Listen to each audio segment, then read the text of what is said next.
นอกจากการสนับสนุนช่องของเรานะครับผ่านการกดไลค์กดแชร์แล้วก็ Subscribe นะครับผมปัจจุบันนะครับผมช่องของเราได้เปิดช่องทางใหม่ๆนะครับผมเพื่อให้ผู้ชมนะครับผมและแฟนๆของช่องนะฮะสามารถให้การสนับสนุนช่องเล็กๆช่องนี้นะครับให้ได้ไปต่ออย่างต่อเนื่องนะครับและมั่นคงนะครับผมด้วยระบบสมาชิกนะครับผมที่ช่องเราเพิ่งเปิดขึ้นมานะฮะซึ่งทุกคนสามารถที่จะกดสมัครนะครับผมสมาชิกนะครับผมที่ปุ่มจอยนะครับผมหรือปุ่มสมัครสมาชิกนะครับผมที่มุมขวาล่างใต้คลิปนะครับผมหรือมุมขวาบนในหน้าต่างของช่องนะครับผมเพียงเดือนละ50 บาทเท่านั้นนะครับผมโดยมีสิทธิพิเศษมากมายไม่ว่าจะเป็นตราประทับแสดงระดับหลังชื่อนะครับผมเป็นรูปเรือชิปเปอร์ที่ออกมาแบบอย่างสวยงามนะครับผมพร้อมกับอีโมจินะครับเป็นรุ่นพี่แฮมชิปเปอร์นะครับผมสุดน่ารักนะครับซึ่งใช้ในการพูดคุยนะครับผมในช่องคอมเมนต์พร้อมสิทธิพิเศษต่างๆมากมายที่กำลังจะตามมาในอนาคตนะครับผมอีกอย่างหนึ่งคือทั้งการชมคลิปแบบ Exclusive นะครับก่อนใครนะครับผมหรือ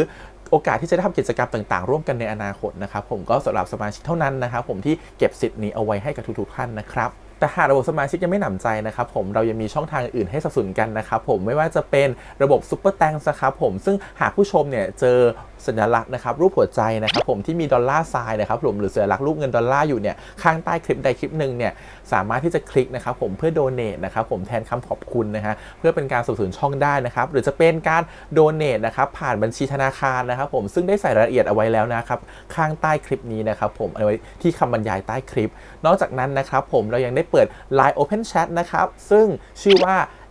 ACS Channel Family นะครับผมก็เลยขอเชิญชาวช่องทุกคนนะครับผมเข้าร่วมห้องแชทได้โดยไม่มีค่าใช้จ่ายใดทั้งสิ้นนะครับผมเอาไว้พูดคุยแลกเปลี่ยนข่าวสารกันนะครับผมในครอบครัวของเราและผมได้จัดทำสติกเกอร์ลายรุ่น Lovely พี่แฮมนะครับชิปเปอร์นะครับเอาไว้เป็นสติกเกอร์ที่ใช้พูดคุยกันด้วยนะครับจะได้ใช้คุยกันในกลุ่มก็น่ารักดีนะครับผมหรือจะเอาไปใช้คุยกับเพื่อนๆส่วนตัวก็ได้นะครับไม่ติดอะไรเลยนะครับผมตั้งใจทำออกมามากๆนะฮะเพียงชุดละ35 บาทเท่านั้นนะครับผมใช้ได้ตลอดชีพนะครับผมก็หวังว่าทั้งหมดนี้นะครับผมจะเป็นเรื่องราวดีๆที่จะเกิดขึ้นกับช่องของเราและชาวช่องของเราทุกคนนะครับผมเพื่อมุ่งหน้าต่อไปสู่ปี 2023 ปีนี้และก้าวต่อไปด้วยกันอย่างมั่นคงนะครับผมอย่าลืมสนับสนุนกันนะครับขอบคุณครับ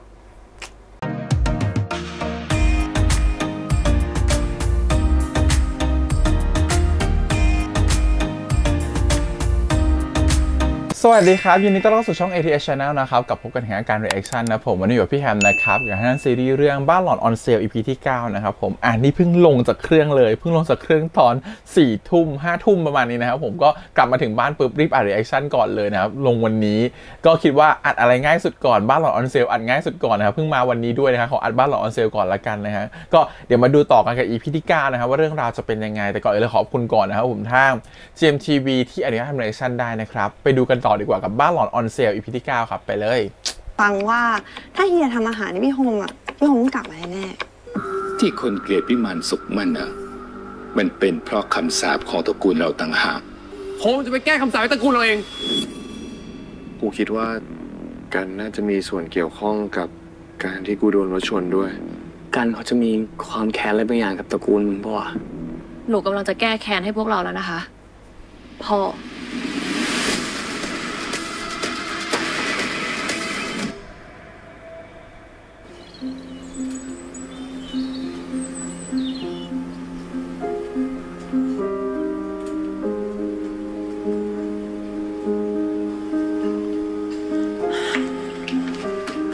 เอาแต่ทำงานกินข้าวกินปลาบ้างนะพ่ออ่ะเหนือข้าวเหนือปลาไม่เห็นสักตัวนี่มันโจ๊กหมูชัดๆกินก็ได้ขอเตือนนะลูก Sweet Revenge โอ้โหไม่คุ้นเบาๆเลยไอ้นิสัยติดหวานเนี่ยของรถไม่ได้แล้วสินะ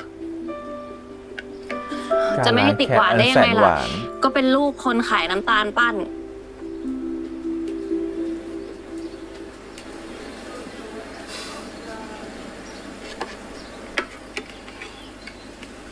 กันพ่อขอโทษนะลูกที่พ่อทำอย่างอื่นไม่เป็นเลยไม่มีปัญญาส่งลูกไปเรียนโรงเรียนดีๆมีเพื่อนดีๆ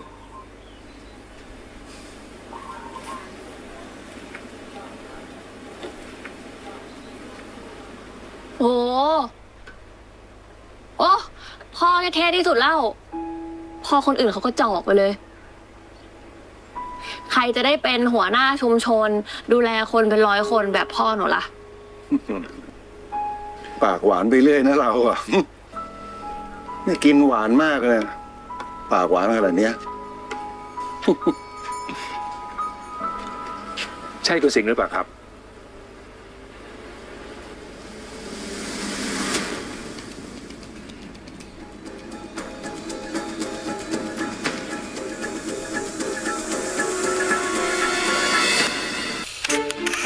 ผู้ชายคนนี้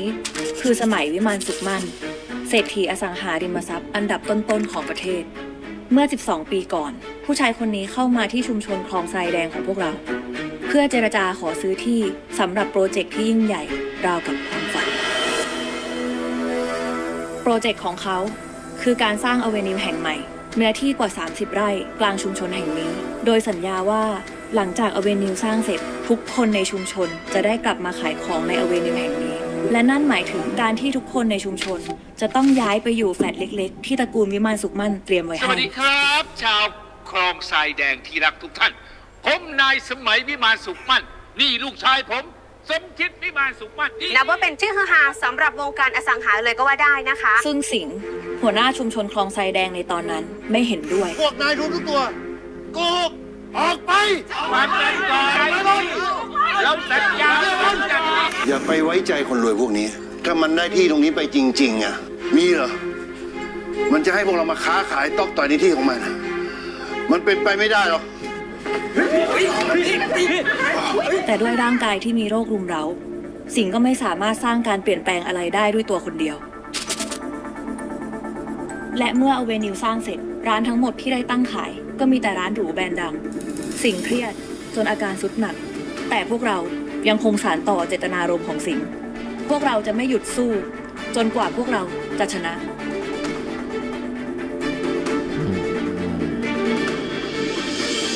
เซฟคลองทรายแดงนี่คือส่วนหนึ่งของคลิปเปิดโปงวิมานสุขมั่นของชาวบ้านชุมชนคลองทรายแดงปล่อยออกมา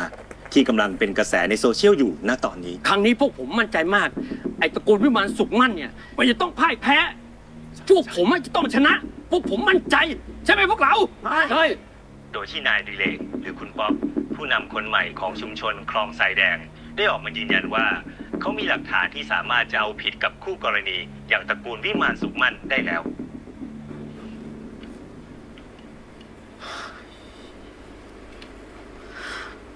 นั่นก็แสดงว่าที่กันเขามาทำงานให้พี่โฮมอ่ะก็เพื่อที่จะแก้แค้นพี่โฮมงั้นหรอนั้นทุกอย่างก็ลงล็อกไปหมดเลยทั้งเอกสารสำคัญบ้านเมืองที่หายไปแล้วก็ที่มึงเห็นการตอนโดนรถชนด้วยจริงๆกูก็จำเหตุการณ์วันนั้นไม่ค่อยได้อะแต่กูยังไม่อยากเชื่อว่าการจงใจจะทำร้ายกูกันอาจจะไม่ทำลายโฮมก็ได้นะเราไปหากันเถอะวันนี้เราไม่ได้ไปช่วยคนตายหรอกแต่เรากำลังไปหาเรื่องตายนะพ่อคนทั้งชุมชนเขาหมายหัวตระกูลมึงอยู่ในโฮมมึงจะฝ่าดงตีนเข้าไปหากันเลยไงกูอยากคุยกับกันให้รู้เรื่องอ่ะแล้วกูอยากแก้ปัญหาของชุมชนนี้ด้วยกูว่าที่ปู่กูเคยฝากให้แก้คำสาปของตระกูลเนี่ยต้องเป็นเรื่องชุมชนนี้แน่นะแล้วมึงจะเข้าไปยังไงอุ๊ยชาวบ้านเขาจะฟ้องตระกูลวิมานสุขมั่นเย็นนี้แถมยังเชิญนักข่าวกับอินฟูมาทำข่าวที่ชุมชนด้วยนึกกันจะดีใจทำไมเนี่ยเขาเชิญอินฟูเลยนะเฮียพวกเราก็ดังพอตัวอยู่ปะ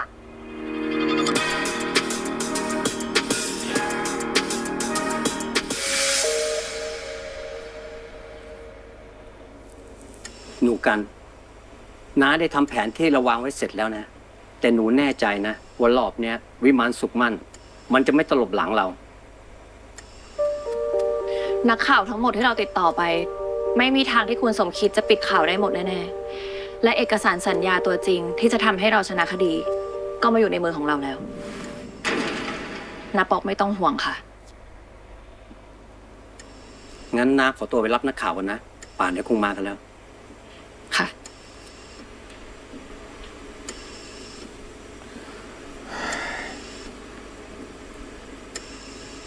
พ่อ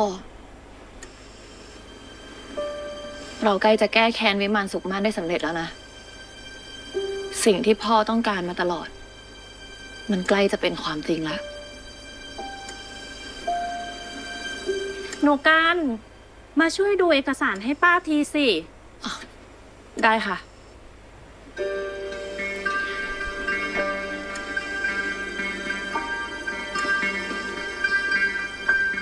ที่พวกผมให้คุณมาวันนี้ เพื่อให้พวกคุณรับรู้ว่าวิมานสุขมั่นมันเอาอะไรไปจากพวกเราบ้าง แบบนี้มันต้องโดนประจานออกไปออกไปวิมานสุขมั่นออกไปออกไปโดนกระทืบออกไป โฮมมึงแน่ใจว่าจะเข้าไปอ่ะแน่ใจดิวะแต่กูสงสัยอยู่อย่างนึงนะทำไมกูต้องปลอมตัวอย่างนี้ด้วยวะก็มึงกับคุณสารัตน์วิมานสุขมั่นส่วนกูเนี่ยก็เคยเป็นเหยื่อของมึงมาก่อนกูเข้าร่วมเขาได้สบายอยู่แล้วมึงจะเอาไงกูไม่ได้อยากใส่อะไรพวกนี้หรอกนะแม่งคันก็คันร้อนก็ร้อนเนี่ยโอ้โหรัดหัวปวดหัวหมดแล้วเนี่ยเหมือนจะเป็นลมแดดเลยอ่ะโอ๊ยเลิกทำตัวคุณหนูสักทีเถอะบทเนี้ยเก็บไว้ได้มาหลังตอนนี้ไปกันก่อนจะไปไหนกัน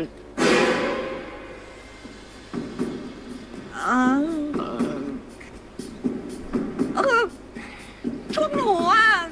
ก็เป็นหนึ่งในเหยื่อของพวกวิมานสุขมั่นเหมือนกันนะคะจริงเหรอจริงสิคะหนูว่าหลายๆคนเนี่ยก็คงเคยเห็นหน้าหนูกับพี่ชายของหนูมาบ้างแล้วอะค่ะใช่พีทที่โดนมันขับรถชนใช่ไหมใช่ครับแล้วสองคนนี้ล่ะสองคนนี้พี่สุรเดชนี่คือแบบว่าปลอมตัวไม่เนียนมากพยานค่ะครับเขาเป็นพยานในเหตุการณ์ที่พี่ชายของหนูอะโดนรถชนนะคะ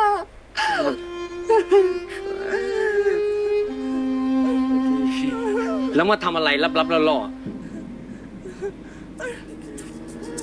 ก็มาลงรักนะคะ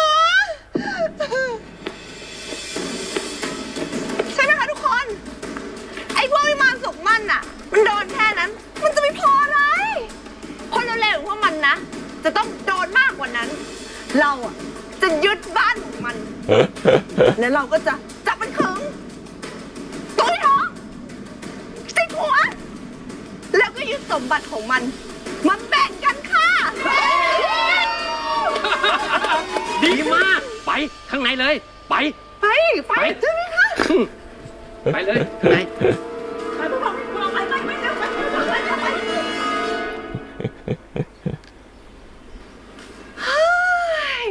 ด่านแรกง่ายมากพลังอินฟูสาวสุดๆฟังเดี๋ยวว่ามันแปลกๆปะอุ้ยเขารู้อยู่แล้ว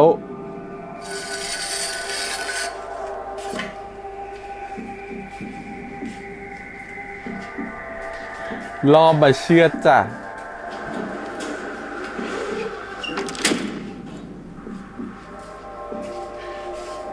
คิดว่าพวกกูไม่รู้เหรอว่าพวกมึงเป็นใคร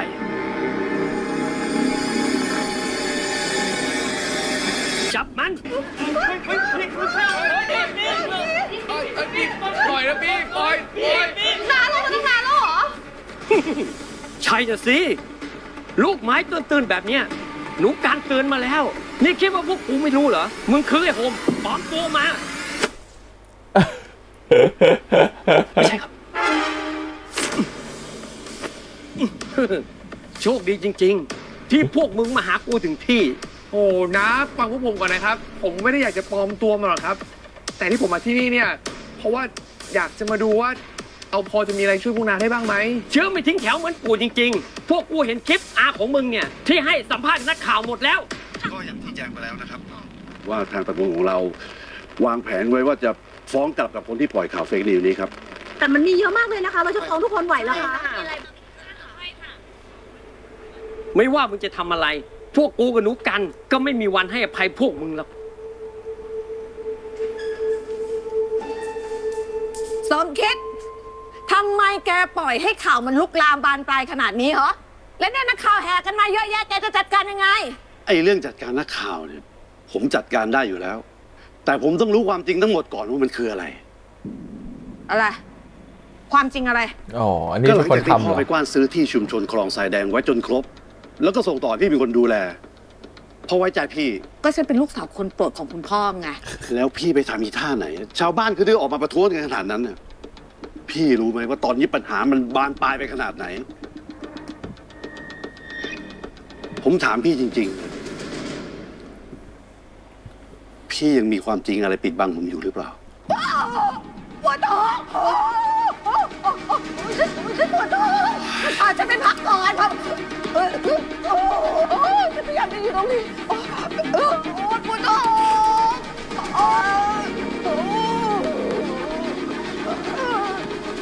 โอ้น้าฟังผมก่อนนะครับมันอาจจะมีอะไรเข้าใจกันผิดก็ได้ครับมันไม่มีอะไรเข้าใจผิดทั้งนั้นแหละสัญญามันก็ระบุไว้ชัดเจนอยู่แล้วสัญญานะครับหรือว่ามันมีช่องโหว่ในสัญญาหรือเปล่าครับพวกกูอ่านกันรอบคอบแล้วเพื่อชุมชนของเราอ้าวแล้วมันเกิดอะไรขึ้นกันแน่ครับก็หลังจากที่พวกกูเซ็นสัญญาเสร็จมันก็ดันมีคนปลอมเอกสารฉบับใหม่ขึ้นมาเอกสารฉบับจริงมันก็ระบุไว้ชัดเจนอยู่แล้วว่าพวกกูมีสิทธิ์ที่จะกลับเข้าไปค้าขายที่อเวนิวหลังสร้างเสร็จแล้วตอนนี้สัญญาตัวจริงอยู่ที่ไหนครับสัญญาฉบับจริงก็อยู่ในมือของพวกกูไงงั้นก็แปลว่าใช่แล้วตระกูลวิมานสุขมั่นของมึงไม่มีทางชนะพวกกูหรอก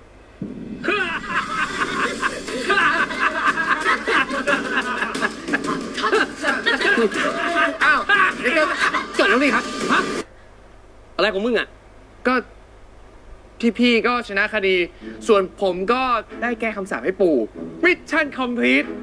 นี่มีอะไรต้องทำแล้วนี่มึงไม่ต้องมาเล่นละครโอ้นะผมไม่ได้เล่นละครผมบอกแล้วไงว่าอยากจะมาช่วยจริงๆเอางี้นะช่วยหยิบโทรศัพท์ผมได้ไหมครับ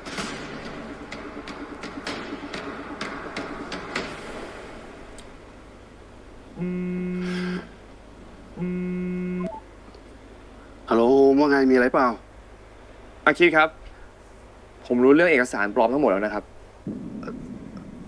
อะไรนะนี่ก็ไม่เคยรู้เรื่องนี้มาก่อนเลยใช่ไหมครับเอกสารปลอมอะไรกันเหรอรายละเอียดในสัญญาตัวจริงเนี่ยชาวบ้านเขามีสิทธิ์ในการค้าขายในอเวนิวครับแต่ว่าฝั่งเราเนี่ยมีใครสักคนปลอมแปลงเอกสารครับตอนนี้เนี่ยชาวบ้านเขาได้เอกสารตัวจริงขึ้นมาแล้วครับสิทธิ์ทุกอย่างเนี่ยเป็นไปตามที่พวกเขาเรียกร้องจริงครับพวกเราเนี่ยผิดจริงๆครับไม่ต้องฟ้องพวกเขากลับแล้วนะครับโฮมรู้ใช่ไหมว่ามันจะเสียหายต่อวิมานสุขมั่นขนาดไหนก็พอจะเดาได้ครับแต่ว่าปู่เนี่ยไม่เคยสอนให้เราโกงใครนะครับผมขอร้องนะครับทำทุกอย่างให้มันถูกต้องเถอะครับเข้าใจแล้วเดี๋ยวจัดการต่อเอง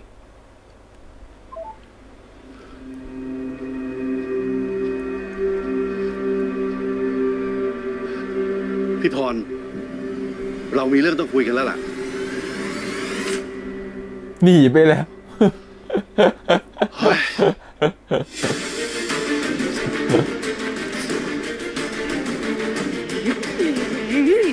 ไอ้พวกโง่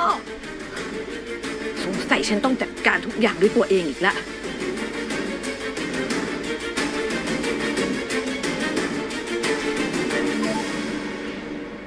ผมทำขนาดนี้แล้วว่าพวกน้าช่วยผมได้ยังครับเล่นละครกันทั้งบ้านคิดว่าทำแบบเนี้ยจะให้พวกกูตายใจอย่างนั้นเหรอเฮ้ยพี่ไอ้สมคิดออกมาแถลงเร็วครับก็ตระกูลวิมานสุขมั่นของเราได้คุยกันใหม่แล้วนะครับว่าทางเราเนี่ยจะไม่ฟ้องกับกลุ่มผู้เสียหายและก็ยังพร้อมยอมรับข้อเรียกร้องของทางกลุ่มชุมชนคลองทรายแดงทั้งหมดส่วนเรื่องอื่นๆที่ยื่นฟ้องไปแล้วนั้นก็ขอให้เป็นดุลพินิจของศาล พี่ฟังสิแล้วมีอะไรจะชี้แจงเพิ่มเติมอีกไหมคะ มันทำอะไรของมัน ผมบอกแล้วไงครับว่าผมอยากจะมาช่วยน้าจริงๆแต่ผมขออย่างเดียวเลยครับผมขอเจอกันอีกครั้งได้ไหมครับผมมีเรื่องจะคุยกับกันจริงๆ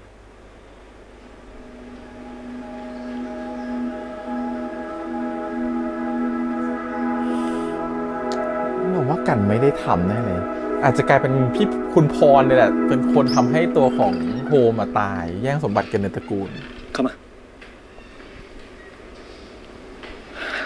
เดี๋ยวเรากันตรงนี้แหละเดี๋ยวรอพี่ป๊อกไปตามการให้อยู่แล้วอย่าไปหยิบจับอะไรมั่วซั่วล่ะตาวิเศษมันเห็นหมดนู่น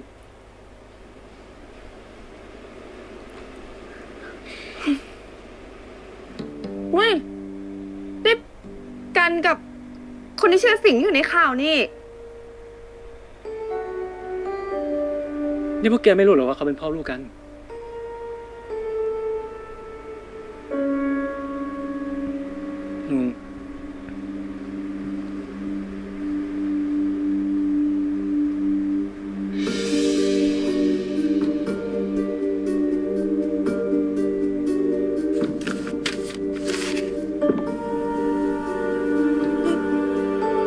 กันเป็นนาตาชามาตลอดเลยเหรอ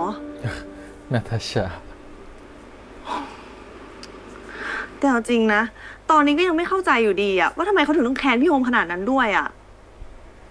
แค่นี้ยังน้อยไปพวกแกไม่รู้หรอกนะว่าก่อนหน้านี้เขาต้องมาเจออะไรมาบ้าง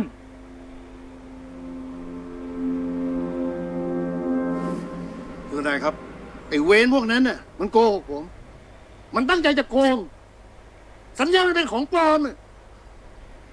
พวกมันต้องชดใช้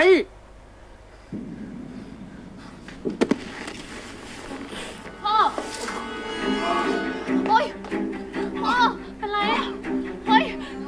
ช่วยด้วยค่ะช่วยด้วยพ่อพ่อล้มละพี่สิงห์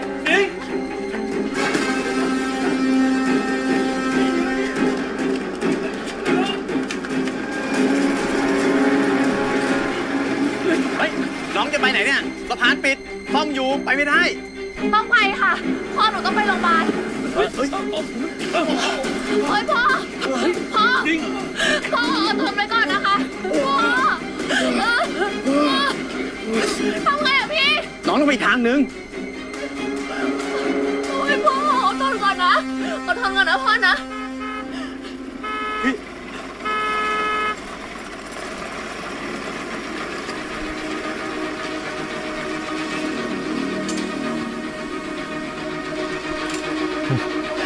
คุณทำแบบนี้ทำไม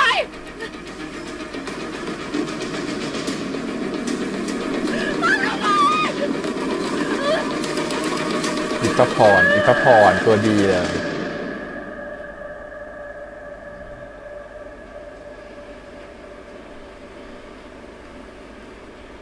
ครับ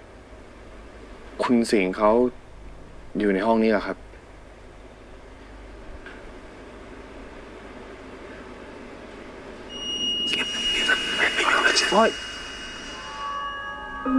เป็นไรอ่ะพี่โฮมก็ไม่ได้ใส่วิกอยู่ไม่ใช่หรอไม่รู้อ่ะใส่น้ำในหูไม่เท่ากันอ่ะ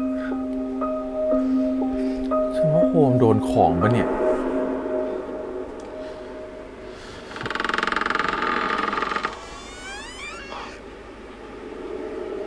เฮ้ยจะเข้าไปทำไมวะเชียร์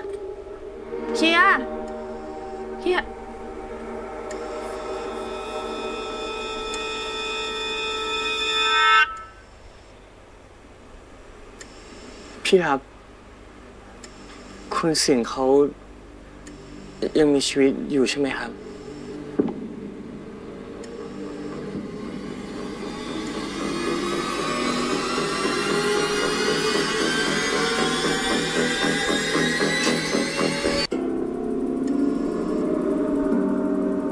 เชียร์มีอะไรเปล่าอ่ะ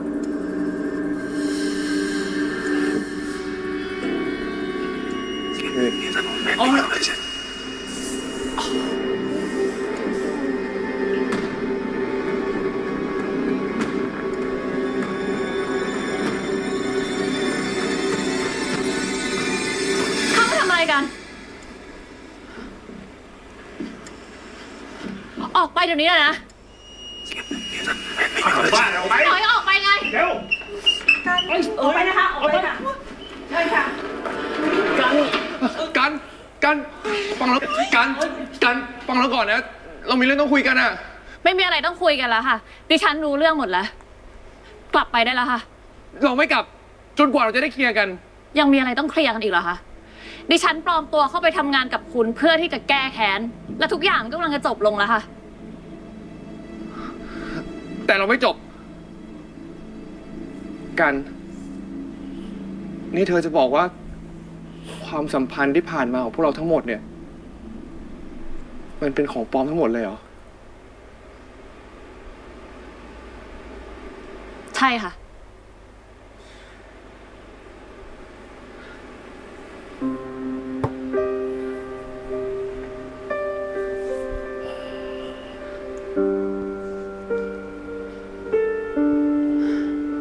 กลับไปได้แล้วค่ะ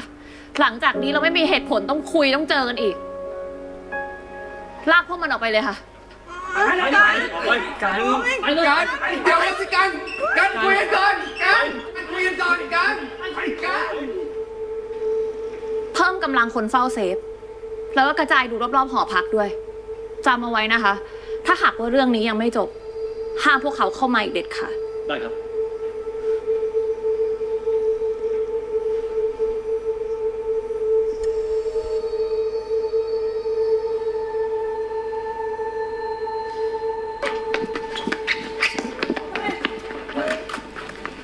มึงจะกลับเข้าไปนะกลับไปอีกนะอะไรอะนี่อะไรกับพวกเขาวะกลับกันเถอะพี่โฮมถ้ากันเขาไม่อยากให้ยุ่งอะเราไม่ต้องมายุ่งเล่าแต่พี่ว่ามีอะไรแปลกๆอยู่นะตอนที่อยู่ในห้องกันอะบางรู้สึกเหมือนพี่ไหมแปลกๆเหรอที่เฮียขนลุกอะนะไม่ใช่พี่หมายถึงการอะกูมีอะไรจะบอกเหมือนกันว่ะคืออาจจะฟังดูแปลกๆนิดนึงนะแต่ว่าตอนที่เฮียอยู่ข้างในห้องนั้นน่ะเฮียเห็นวิญญาณของคุณสิงห์เขายืนอยู่ข้างเตียงด้วยเฮ้ยมันจะเป็นไปได้ไงก็คุณสิงห์เขายังไม่ตายไม่ใช่หรอก็นั่นแหละที่เฮียว่ามันแปลกอะฟังโฮมอย่าเพิ่งกลับเลยปะไอพีทนี่มึงใช้เซนล้วนๆเลยใช่ไหมเนี่ยกูเองก็ไม่อยากให้จบข้างๆแบบนี้เหมือนกันอะเรามาทำอะไรที่เราทำได้กันเถอะฉันว่าพ่อของกันสิงโดนของแน่ๆเลยจากไอ้ป้าพรนี่แหละแล้วโฮมก็กำลังจะโดนเหมือนกันที่รถชนก็เพราะว่าป้าพรทำของใส่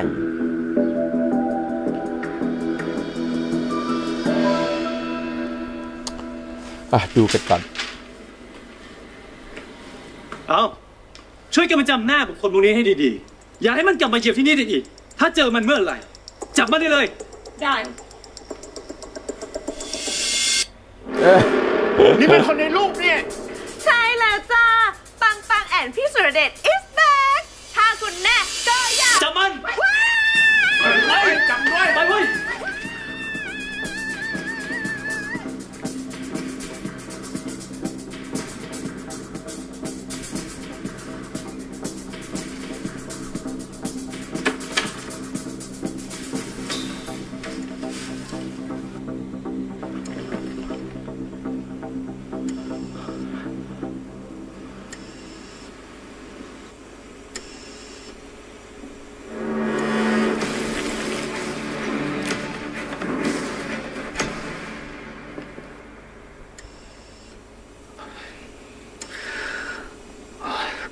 คุณสิงห์ครับ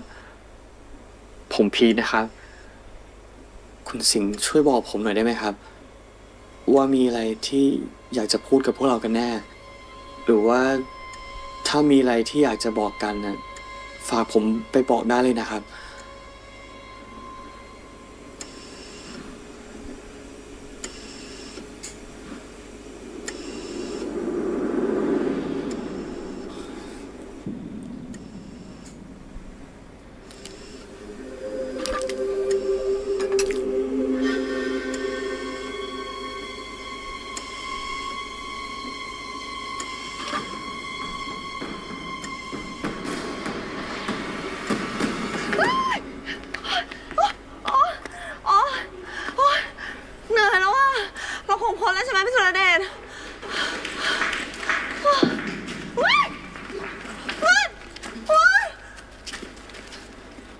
อยู่ถึงได้กลับมา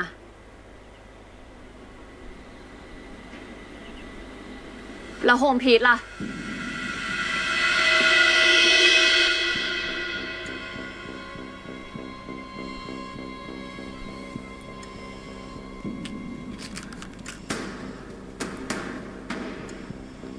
คุณสิงห์อยากจะบอกอะไรเหรอครับ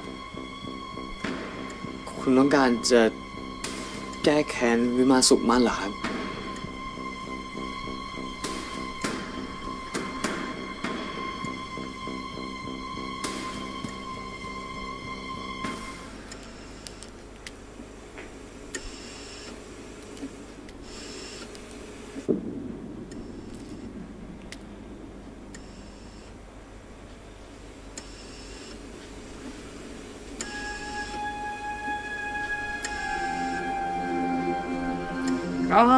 อะไรอ่ะของอะไรเนี่ยไม่เป็นไรคุยไปเถอะ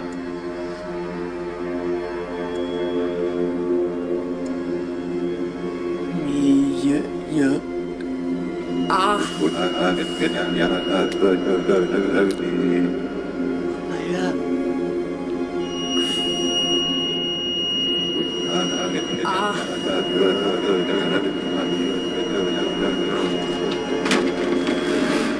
มาทำไมกันอีก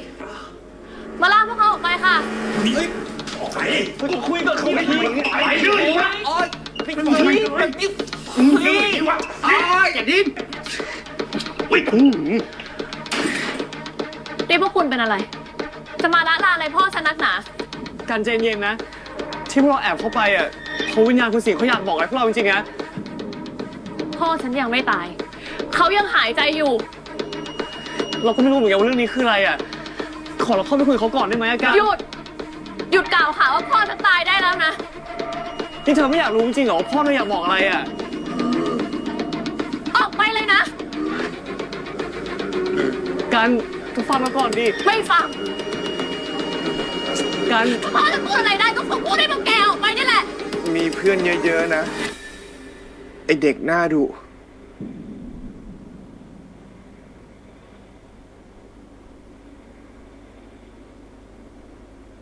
มีเสียงผู้ชายพูดว่ามีเพื่อนเยอะๆนะไอเด็กหน้าดุ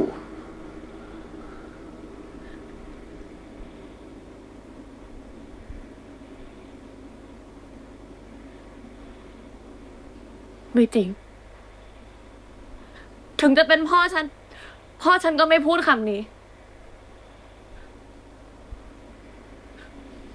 พ่อฉันไม่พูดคำนี้โกหกทำไมพ่อฉันไม่ได้พูดคำนี้ไม่จริงโกหกพ่อจะไม่พูดคำนี้พ่อฉันไม่ได้พูดโกหกทำไมวะโกหกทำไม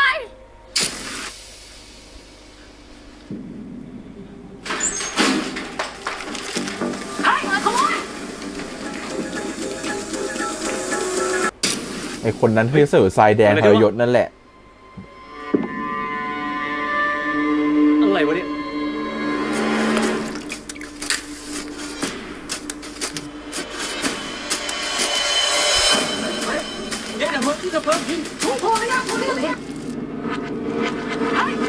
เนี่ยรู้เลยคนชุดเนี่ยอ้วนๆเนี่ยจะต้องเป็นฝีมือลูกน้องของไอ้พวกวิมานสุขมั่นมันแน่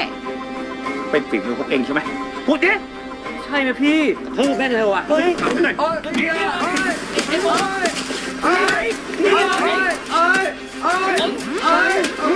พี่อยู่เถอะเดี๋ยวค่ะเดี๋ยวพี่พอแล้วค่ะพี่พอแล้วพี่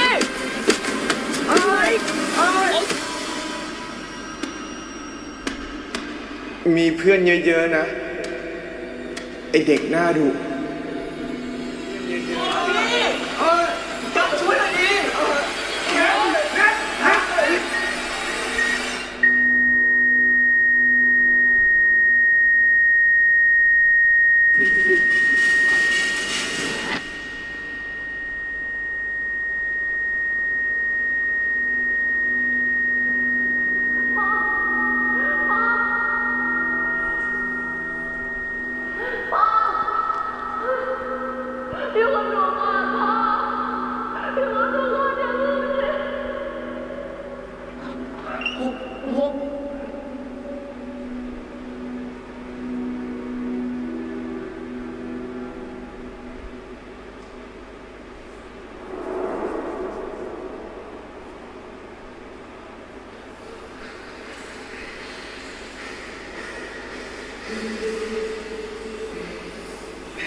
วันนี้หนูแวะมากินข้าวกับพ่อนะแต่เดี๋ยวต้องไปทำงานต่อแล้วเหนื่อยเหมือนกันนะทำงานเนี่ยวันนี้หนูได้ทำงานกับทายาทวิมานสุขมั่นที่ชื่อโฮมนะวันก่อนหนูได้กินอาหารฝีมือเพื่อนคนหนึ่งในทีมด้วยนะพ่ออร่อยมาก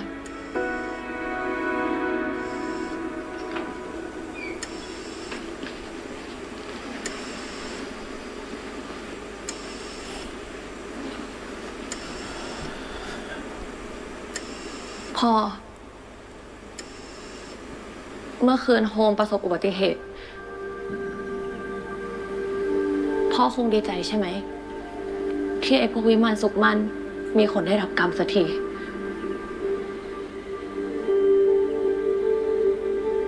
ว่าละกันไม่ได้เป็นคนทำพ่อจะโกรธหนูก็ได้นะ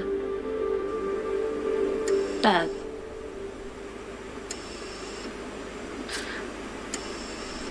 หนูปล่อยให้โฮมตายไม่ได้จริงๆสวัสดีค่ะเรียกรถมาช่วยแจ้งเหตุรถชนค่ะ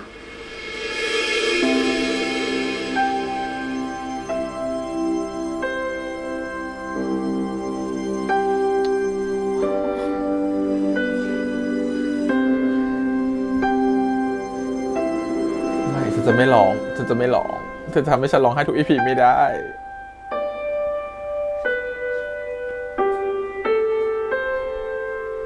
ป้อนข้าว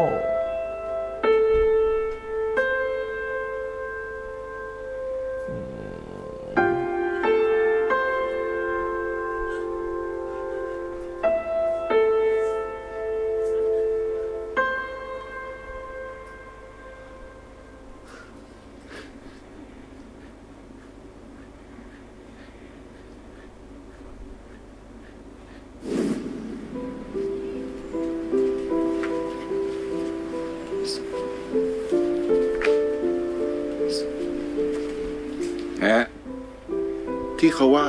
คนกินหวานนะจะเป็นคนดุสงสัยจะจริงเนาะรู้ว่าดุแล้วยังมาแกล้งกันเนี่ยนะคะมาลดลงบ้างก็ได้ในเรื่องทำหน้าดุโตจนจะเข้ามหาลัยแล้วพ่อยังไม่เห็นหนูมีเพื่อนสักคนเลยลูกหนูไม่จำเป็นต้องมีเพื่อนหนูมีพ่อคนเดียวก็พอแล้วพ่อมีอะไรจะให้ดู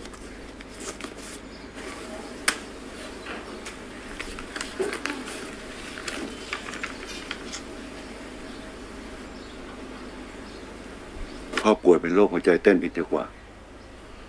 แล้วก็หลอดเลือดหัวใจตีบพ่อไม่รู้ว่าจะอยู่กวนหนูไว้ได้อีกนานสักแค่ไหนไม่เอาอ่ะพ่อรอหน่อยแล้วกันนะเดี๋ยวหนูจะไปเรียนพยาบาลเรียนหมอ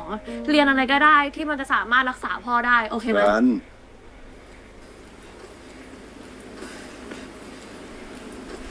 กันใจเย็นๆแล้วตั้งใจฟังพ่อนะไม่มีพ่อแม่คนไหนในโลก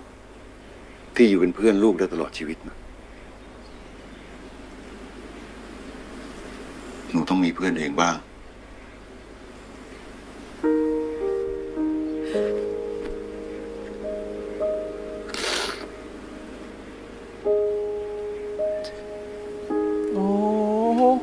ถ้าทำได้พ่อให้กินอันนี้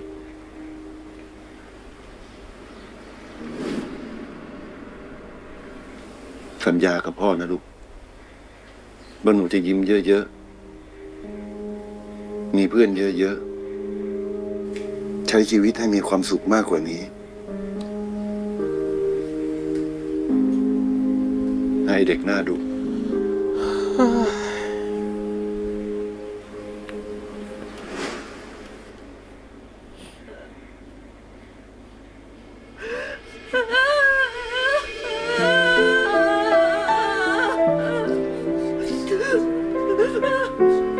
เขียนบทดีเป็นบ้าเลย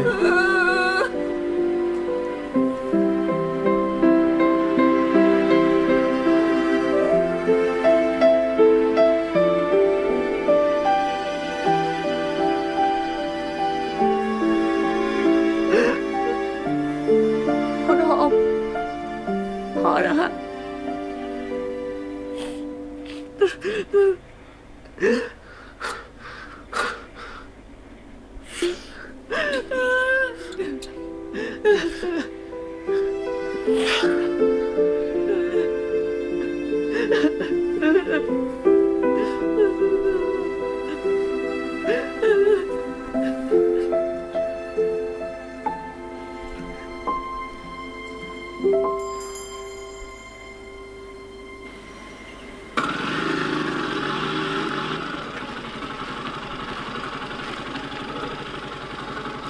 ุณพระพรป้าพรจริงๆเห็นว่า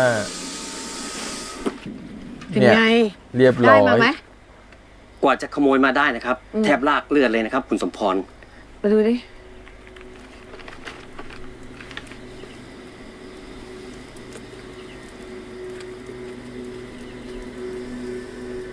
อ่ะ ขอบคุณครับ อ่ะใส่ไว้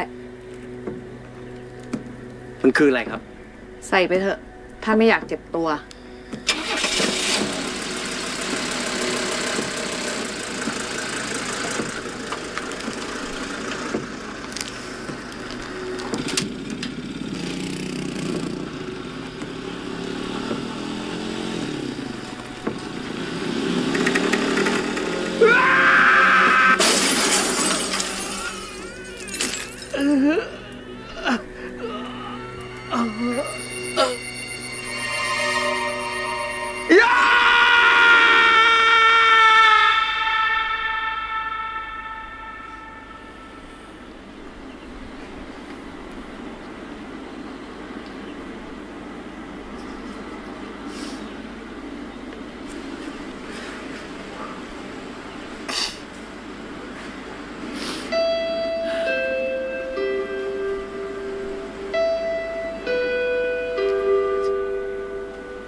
สลบก็ไม่แปลกหรอก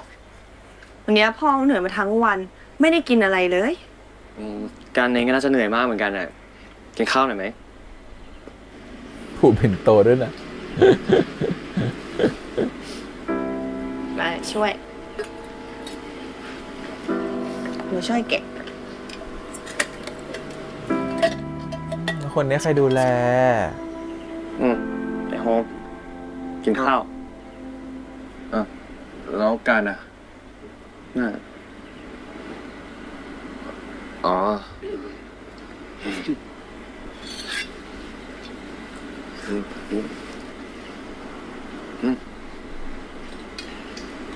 คุณโฮม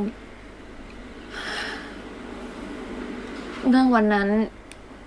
ที่คุณเกิดอุบัติเหตุอะท่าน ไม่ต้องพูดอะไรเยอะหรอกเรื่องวันนั้นเนี่ยเราก็พอจะจำเหตุการณ์ได้มากขึ้นแล้วนะเธอเป็นคนเรียกรถพยาบาลให้เราใช่ไหมขอบคุณมากนะ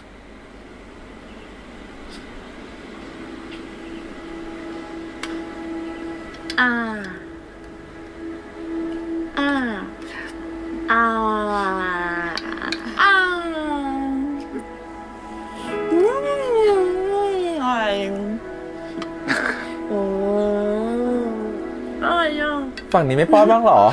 ฝั่งเนี้ยนี่ทุกคนไม่คิดจะโกรธกันหน่อยเหรอคะดิฉันทำไปตั้งขนาดนั้นน่ะก็ใช่คุณหนูโฮมมันไม่ว่าอะไรพวกเราก็ไม่ติดใจอะไรหรอกแล้วไอ้เรื่องเอกสารที่โดนขโมยไปเนี่ยการไม่ต้องเป็นห่วงเลยนะเราเนี่ยจะเอากลับคืนมาให้ได้เลยเพราะว่าเราสัญญาไว้กับปู่แล้วว่าเราเนี่ยจะช่วยเหลือชุมชนนี้ให้ได้การเนี่ยไม่รู้นะตอนในโฮมมันหัวใจหยุดเต้นไปอ่ะมันไปเจอปู่มาด้วยนะครูใช่ปะล่ะและปู่เนี่ยยังฝากให้เราแก้ไขคำสั่งให้ตระกูลด้วยนะ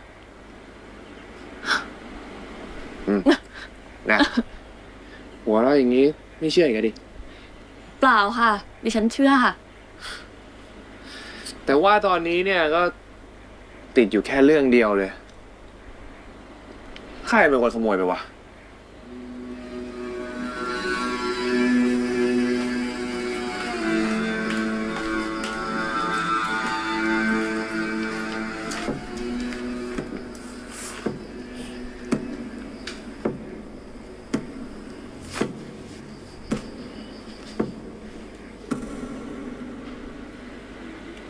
มีอะไรป่ะแม่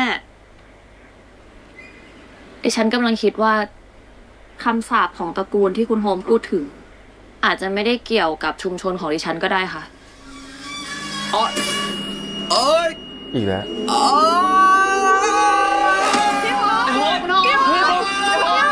เป็นไรอะเป็นไรอะเฮ้ยพี่โฮมตื่นดิพี่โฮมตื่นก่อนฉันว่าแล้วโดนเล่นขอจริงๆด้วย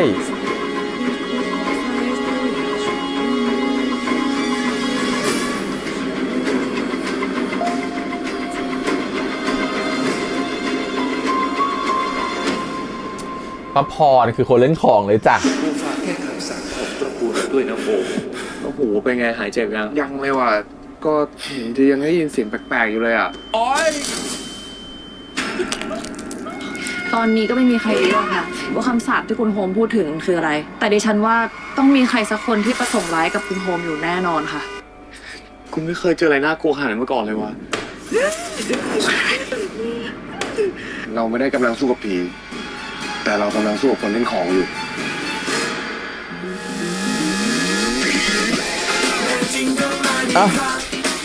อยากเห็นภาพตอนจบเป็นยังไง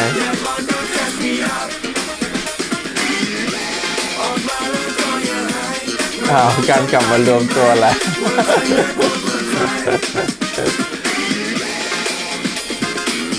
ทำน่ารักหมดเลยเก็บรายละเอียดดีมากโอเคครับผม EP นี้จริงดีเนาะแล้วก็เราว่าหลายคนน่าจะน้ำตาไหลกับ EP นี้เหมือนกันนะแต่ก็เอางี้กันนิดนึงคือแค่คิดแล้วแหละว่ากันคงไม่ได้เป็นคนร้ายไม่งั้นจะกลับมาเป็นเพื่อนกันได้ยังไงถูกปะก็เป็นอย่างที่คิดว่ากันเป็นคนโทรบอกให้รถพยาบาลมารับตัวโฮมไปแต่ที่โฮมรถชนเนี่ย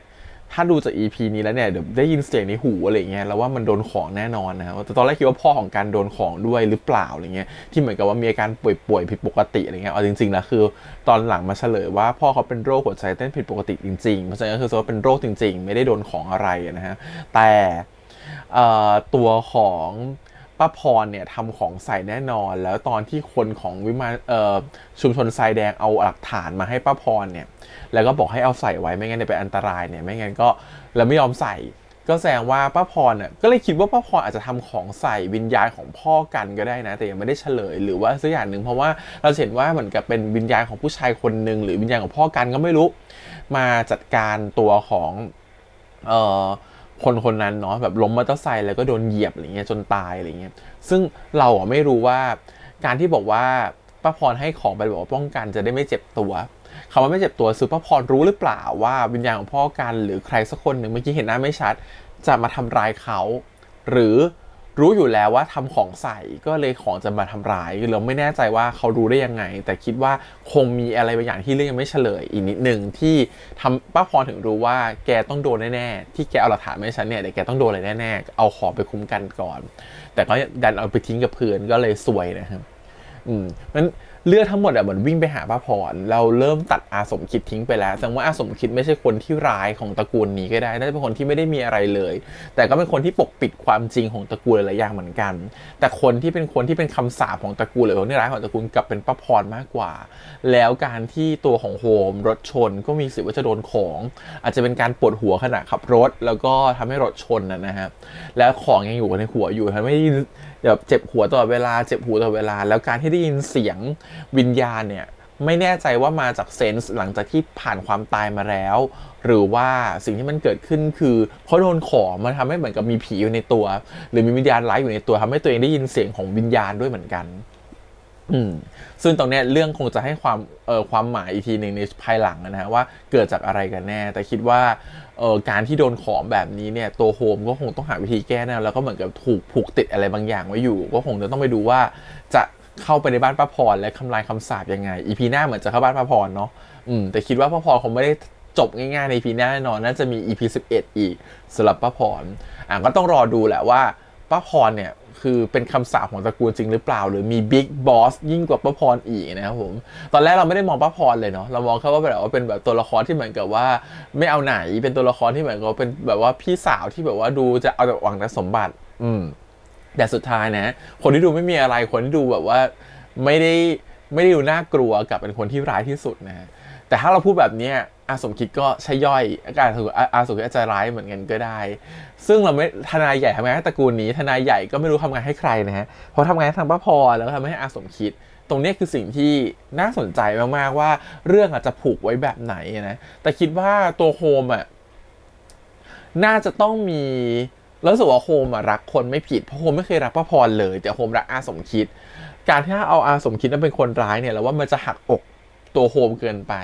ฉะนั้นเลยคิดว่าอาจจะเป็นป้าพรนี่แหละที่เป็นคนที่โฮมคาดไม่ถึงแล้วก็เป็นคำสาปของตระกูลจากนั้นที่บอกว่าเป็นชุมชนทรายแดงเป็นคำสาปของตระกูลเนี่ยอาจจะไม่ใช่แล้วคำสาปของตระกูลคือการที่ป้าพรแหละไปโกงที่ไหนไว้ไปทำสัญญาปลอมกับที่ไหนไว้แล้วก็ใช้ของหรือคุณใส่เล่นกับคนอื่นทำให้ตัวของวิมานสุมันได้รับสมบัติมามันคือการที่ทำแบบว่าวิธีสีดำๆเพื่อทำให้ตัวเองรวยขึ้นมีสมบัติมากขึ้นยิ่งใหญ่มากขึ้นก็คืออันนี้แหละคือคำสาปของตระกูลมากกว่านะฮะอาจจะต้องรอไปดูแหละว่าตกลงจะเป็นยังไงทีนี้มันต้องกลับมาดูว่าตัวโฮมชนพีชจริงๆหรือเปล่าแต่เรากำลังคิดว่าโฮมชนพีชจริงก็ได้นะแล้วก็มันได้รับมันได้รับการอภัยจากตัวของพีชไปแล้วใน EP ก่อนๆเพราะฉะนั้นเลยคิดว่ามันน่าจะจบไปแล้วประเด็นนี้คิดว่าเป็นการชนจริงๆเพราะว่ามันอาจจะมีหลายคนมองว่าไม่ได้ชนพีชจริงๆแล้วโฮมเป็นแพ้รับบาปแต่เรารู้สึกว่าตอนนี้เรื่องมันบียอนเกินไปกว่าเรื่องของการแบบแค่วางแผนแล้วเรามองแค่ว่าตอนแรกโฮมเนี่ยลดความเพราะว่าเหมือนกับว่าโดนรถมาปาดหรือเปล่าแล้วก็โดนใครมาฉีดตัวแอลกอฮอล์เข้าไปในเลือดหรือเปล่าอะไรเงี้ยแต่อันเนี้ยโฮมกลายเป็นลดความแล้วอยู่ดีก็มีแอลกอฮอล์อยู่ในเลือดเราคิดว่าหนึ่งในการที่โฮมโดนลดความเนี่ยอาจจะโดนของจริงๆก็ได้นะโดนป้าพรทำของใส่ก็เลยลดความแต่การที่มีแอลกอฮอล์อยู่ในเลือดนี่สิน่าสนใจว่ามีแอลกอฮอล์อยู่ในเลือดได้ยังไงใครมาฉีดแอลกอฮอล์ใส่ในเลือดใครแปลงผลชันสูตรหรืออะไรก็ว่าไปจากสิ่งที่มันเกิดขึ้นเป็นป้าพรหรือเปล่าที่แปลงผลของหมอแต่คิดว่าแปลงผลของหมอไม่ได้อาจจะเป็นป้าพรที่มาเก็บงานหรือเปล่าแล้วฉีดแอลกอฮอล์เข้าไปในเลือดของโฮมอันนี้ก็ไม่รู้คือรู้สึกคือมันมีข้อสงสัยเยอะมากๆเลยว่าตกลงตัวร้ายมีแค่ป้าพรคนเดียวหรือเปล่าหรือว่ามีหลายๆคนที่สมทบกันกลายเป็นพวกแบบว่ามีทั้งสมคิดมีนู่นนี่เต็มไปหมดเลยอะไรเงี้ยซึ่งตรงนี้คือสิ่งที่เดาไม่ออกเลยจริงๆว่าเรื่องนี้เป็นเรื่องที่แบบว่าเดาไม่ค่อยออกเพราะว่าเขามีวิธีการเล่าแบบย้อนกลับหมายความว่าเขาเล่าเรื่องไปข้างหน้าก่อนแล้วเขากลับมาเล่าว่าเขามีอะไรที่เขายังไม่เล่ามันทำให้เราเดาเรื่องออกไปข้างหน้าไม่ค่อยได้เพราะว่ามันเป็นไปได้ทุกทางนะครับผมเดาไปก็จะผิดจริงๆเป็นวิธีการเขียนคล้ายๆกับเรื่องของ Gifted นะคือจะเดาได้ภาพใหญ่ๆแหละแต่เดาในดีเทลจะเดาไม่ค่อยได้ซึ่งต้องชมว่าทีมคนเขียนบทเก่งแล้วก็ทีมกำกับมันคือโอ้โหทำออกมาได้ดีมากแล้วก็แบบรู้สึกว่าเตนิวมุกแซนเนี่ย4คนน่ะแสดงมาหลายเรื่องแล้วก็เก่งขึ้นเรื่อยๆเก่งขึ้นจนตอนนี้เหมือนเขาเข้าขากันมากเลยแล้วก็เล่นรับส่งกันได้ดีมากแล้วก็พอเป็นแบบฉากที่มันต้องดึงอารมณ์พวกเขาก็ดึงออกมาได้แบบหัวสุดมายิ่งฉากตอนที่เหมือนกับแบบพ่อของกันน่ะพ่อของทนายกันจะจากไปคือเป็นฉากที่แบบโหเล่นกันแบบเก่งคือตัวของนิวนะก็ต้องเล่นเป็นโฮมที่กำลังจะปั๊มหัวใจเนาะฉันรู้สึกผิดฉันอยากจะต้องให้เขาแบบมีชีวิตต่อไปให้ได้ขณะที่ตัวของพีชก็คือเข้ามาเป็นเหมือนกับว่าสวมรอยเป็นคุณพ่อของการเป็นเหมือนวิญญาณที่เหมือนเอาน้ำตาลมาจิ้มหน้าเนาะ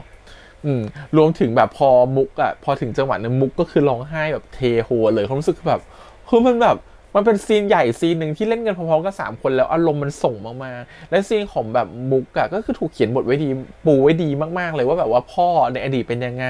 ขายน้ำตาลนะชอบกินหวานนะกินหวานแล้วดุนะพ่อเคยเอาน้ำตาลมาจิ้มแก้มนะพ่อเคยบอกว่าแกเป็นหน้าดุนะคือมันถูกวางแบ็กกราวด์ของตัวละครไว้แน่นมากๆแล้วพอมันเล่นแล้วมันขยี้มันแบบ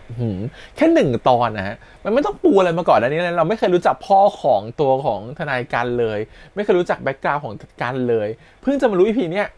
แค่1 EP ใช้เวลาประมาณแบบ40 กว่านาทีเนี่ยแต่เขาสามารถจะเล่าเรื่องแล้วขมวดปมแล้วแบบขยี้แล้วจบร้องไห้ได้คือแบบ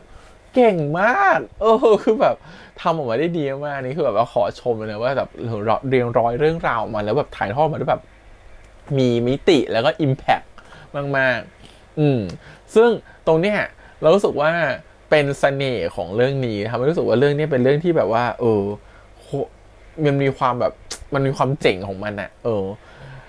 ทีนี้ถามว่ามีความเป็นวายไหมมันก็อีพีนี้จะดูวายน้อยลงหน่อยแต่รู้สึกว่ามันจะมีความกลิ่นแบบนั้นอยู่เนาะที่2 คนยังจะไปด้วยกันทำอะไรด้วยกันอยู่ไม่ว่าตัวพีชกับโฮม แต่รู้สึกว่ามันมีความแบบมันมีความเป็นมิตรภาพด้วยในส่วนหนึ่งแล้วก็มีความเป็นวายด้วยในส่วนหนึ่งแม้จะไม่ใช่วายก็ตามเรารู้สึกว่ามันให้พลังงานหรือให้ความรู้สึกในแบบนั้นตอนที่เราดูเนาะรู้สึกมันฟีลลิ่งมันเก็ตฟีลว่าแบบตัวละครมันมีอะไรบางอย่างที่มันมากกว่าความว่าเพื่อนไปแล้วอะไรอย่างนี้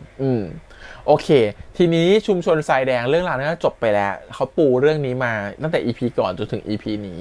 ทนายการไม่ใช่คนร้ายที่ทำร้ายโฮมใครแหละคือคนร้ายทนายการกับรู้สึกดีกับโฮมด้วยซ้ำเพราะว่าโฮมคือคนที่เขาเคยเจอเมื่ออดีตแล้วโฮมก็เป็นคนดีมากๆเขารู้สึกว่าเขาทำร้ายโฮมไม่ลงก็เลยต้องเรียกรถพยาบาลรู้สึกว่าลึกๆเราชอบประเด็นที่เขาเล่นว่าทนายกันน่ะคุณพ่อบอกว่ามีเพื่อนบ้างนะลูกอย่าอยู่ตัวคนเดียวเพราะบางทีเรื่องบางครั้งเราจะบอกว่ามิตรภาพสำคัญมากๆและเพื่อนก็ช่วยคุณได้จริงๆอย่างเงี้ยการที่มีเพื่อนที่ดีอาจจะทำให้คุณได้ไปเจอสิ่งที่ดีกว่าเดิมก็ได้แล้วอาจจะพอมีเพื่อนทำให้คุณเนี่ยทำอะไรมันคล่องตัวขึ้นทำอะไรง่ายขึ้นแล้วคุณก็ไม่เหงาในวันที่คุณไม่มีใครแล้วชอบประโยคที่บอกว่าพ่อแม่ไม่อยู่กับลูกไปจนตายอยู่แล้วลูกต้องมีเพื่อนบ้างนะลูกรู้สึกแบบซึ่งประโยคเนี่ยมันสะท้อนมาที่ตัวโฮมแล้วเพราะโฮมไม่เคยมีเพื่อนแท้ๆเลยจริงๆแล้วโฮมก็เพิ่งมีคนเนี่ยเรียนเพื่อนจริงๆซึ่งมันจะกลับไปคำแรกสุดแหละที่ปู่ถามว่าโฮมต้องหาให้คำตอบให้ได้ก่อนถ้าโฮมจะขายทำธุรกิจของนี้บ้านโฮมต้องหาคำตอบได้ก่อนว่าบ้านของโฮมคืออะไรและจริงๆบ้านมันคือคำว่าครอบครัวแหละครับคือเพื่อนคือคนที่อยู่รอบตัวเรามันคือคนที่รู้สึกว่าเราอยู่แล้วมีความสุขเราอยู่กับกลุ่มคนไหนมีความสุขไม่ว่าจะอยู่ที่ไหนที่นั่นก็คือบ้านของเราจะอยู่ในคาเฟ่เก่าๆจะอยู่ในบาร์เก่าๆที่ทำเป็นแก๊งซ่องสุมกันนอนด้วยกัน4 คนถ้าที่นั้นอยู่แล้วมีความสุขที่นั่นก็คือบ้านแล้วว่ามันจะกลับมาขมวดที่คำถามแรกสุดของซีรีส์เนาะว่าโฮมรู้หรือยังว่าบ้านคืออะไรบ้านของโฮมคืออะไรให้ไปหาคำตอบแล้วว่านี่แหละคือสิ่งที่มันจะออกมาใน EP สุดท้ายแต่ EP ระหว่างทางเนี่ยแล้วว่าเขาก็ลีลาเขาเยอะแล้วเขาก็ใช้ในการเล่าเรื่องดีมากดูซิว่าตอนนี้คนเห็นผีอย่างพีชที่ไม่มีวิชาเลยจะไปสู้กับคนที่มีของเล่นของได้ยังไงว่าอันนี้ผีกว่านะปราบผีเนี่ยมันก็เป็นแค่การปราบคือคุยกับผีและทำตามเจตนารมณ์สุดท้ายของวิญญาณเนาะที่เขายังอยู่เนาะแต่การที่มาปราบคนเล่นของเนี่ยมันไม่ง่ายเลยนะฮะเพราะว่าคนเล่นของเขาไม่ได้เป็นผีเพราะฉะนั้นปราบลำบากอะไรนิดนึงมันต้องแบบว่าเลยไม่รู้ว่าทีมนี้จะสู้กับคุณอัพสมพรยังไงตัวนี้คือสิ่งที่น่าสนใจทีนี้คนพ่อของทนายกันแล้วว่าก็ยังมีปมหรือมีความลับอะไรบางอย่างอยู่ซ่อนอยู่เพราะว่าตายแล้วยังไม่ตายแต่มีวิญญาณออกจากร่างแล้วรู้สึกว่ามันน่าจะมีความตายเกิดขึ้นไปตั้งนานแล้วแต่ถูกยื้อด้วยเครื่องช่วยหายใจแต่รู้สึกว่าการที่วิญญาณยังวนเวียนอยู่แบบนี้และวิญญาณยังมีความอาฆาตอะไรแบบเนี้ยมันน่าจะมีอะไรบางอย่างที่มากกว่าการแค่ว่าเป็นโรคและตายแล้วก็วิญญาณออกจากร่างไปแล้วก็ต้องรอดูครับว่าเรื่องจะเป็นยังไงต่อกับ EP หน้านะ EP หน้าน่าสนุกเลยเพราะว่าไปบุกบ้านอาสมพรแล้วโอเคครับก็ประมาณนี้ขอบคุณอีกครั้งฝากกดไลค์กดแชร์กด Subscribe ติดตามเสียงทาง YouTube Instagram Twitter แล้วก็ Facebook เดี๋ยวไปเจอกันใหม่สัปดาห์หน้าครับวันนี้พี่แอมไปก่อนนะครับบ๊ายบาย